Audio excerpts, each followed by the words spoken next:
Receiving mode क्या होता है ये मुझे अब समझ में आया है जब से मैं लॉ ऑफ अट्रैक्शन फॉलो कर रही हूँ। मुझे ऐसा लगता था कि मैं पूरे टाइम रिसीविंग मोड में हूँ, लेकिन ऐसा बिल्कुल नहीं है। बस 2 दिन पहले मुझे ये समझ में आया कि किस तरह से रिसीविंग मोड में होना चाहिए और कैसे यूनिवर्स हर एक फ्रिक्वेंसी पर हमें रिस्पॉन्स करते हैं।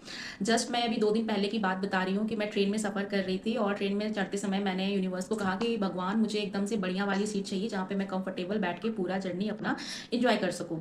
और एग्जैक्टली हुआ भी वैसे ही। मैं ट्रेन में चढ़ी, मुझे ठीक ठाक सीट मिल गई, बट मुझे लग रहा था कि इससे और बेटर हो सकता था, लेकिन फिर लगा कि नहीं चलो काफ़ी बेहतर है, इतनी भीड़ में इतनी सीट मिल गई, ये अच्छा है। लेकिन फिर अचानक से मेरी नज़र एक बंदे पे पड़ी जो बैठा हुआ था, लेकिन उसके पास अच्छी खासी सीट बची हुई थी। तो मुझे लगा कि मैं उसे बोलूँ, फिर मुझे लगा कि क्या ज़रूरत है, सीट तो मुझे मिल ही गई है, क्यों बोलना है। अच्छी सीट है, मैं ये बस सोच के वैसे ही रह गई। और उसके बाद थोड़ी देर बाद मैंने देखा कि एक दूसरा बंदा आया और वहाँ पे बड़े आसानी से बड़े मज़े से वो पूरा जर्नी इंजॉय किया उस बंदे के बगल में बैठ के। और मुझे अफसोस आ रहा था कि मैंने क्यों नहीं उसे जाके बोला कि भाई मुझे यहाँ पे बैठना है, मुझे भी तो वो बैठने देता।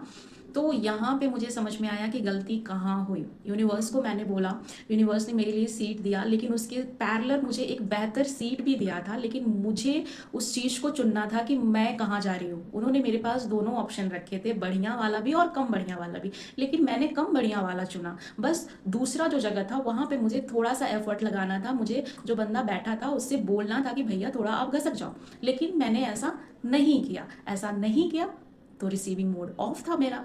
मैं उस मोड में थी ही नहीं कि मुझे इससे बेहतर चाहिए, मैं उतने में सेटिस्फाइड हो गई। तो मुझे समझ में आया कि नहीं, अब से जो चीज़ चाहिए मुझे चाहिए तो मुझे बोलना है, मुझे करना है। अगर मैं नहीं कहूँगी, नहीं बोलूँगी, तो जो ऑलरेडी चीज़ें मेरे पास काफ़ी ईजिली आ सकती थी, मैं उस चीज़ में सफ़र करके जा रही हूँ। तो यहाँ पे मुझे समझ में आया कि मैं किस तरह से ब्लॉक थी, मैं ओपन नहीं थी। अगर मैं ओपन रहती तो मुझे बहुत अच्छी सीट मिल जाती। उसके बाद दूसरा एग्जाम्पल मैं दे रही हूँ कि उसी दिन की बात है कि स्टेशन से मुझे अपने घर पे आने के लिए ऑटो लेना पड़ता है। तो लेकिन जैसे ही मैं ट्रेन से उतर रही थी, एक मेरे कलीग थे जो बाइक से आते जाते हैं, मैंने उन्हें देखा।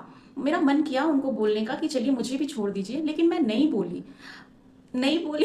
उसके बाद मुझे फिर से फील हुआ कि यार मैं क्यों नहीं बोली। ऑप्शन तो था मेरे पास कि मैं बोल सकती थी और वो बंदा मुझे मना नहीं करता। इसका मतलब ये है कि मेरे अंदर बहुत ज़्यादा ब्लॉकेज है। मैं अपने इमोशंस को जो मैं चाहती हूँ उस तरह से मैं एक्सप्रेस नहीं कर पाती। अगर मैं एक्सप्रेस करती तो जो मेरी 1.5 घंटे की जर्नी थी वो काफ़ी बेहतर हो सकती थी, जैसा कि हुआ नहीं। तो इसका मतलब मैं रिसीविंग मोड में नहीं थी। तो मुझे यही समझ में आया कि नहीं, रिसीविंग मोड में होने का मतलब ये होता है कि आपके पास भगवान ने, यूनिवर्स ने सारे ऑप्शंस दिए हैं, अच्छा वाला भी, कम अच्छा वाला भी और बुरा वाला भी। अब आपको उस सिचुएशन में चलना चुनना है कि आप क्या चाहते हो, आपको कौन सा वाला चाहिए, सबसे अच्छा वाला चाहिए या सबसे खराब वाला चाहिए। आपके पास तो सारे ऑप्शंस है। अच्छा वाला चाहिए तो उसमें थोड़ा सा एफर्ट लगाना पड़ेगा, और नॉर्मल सा चाहिए तो आपको जैसे है वैसे मिल जाएगा।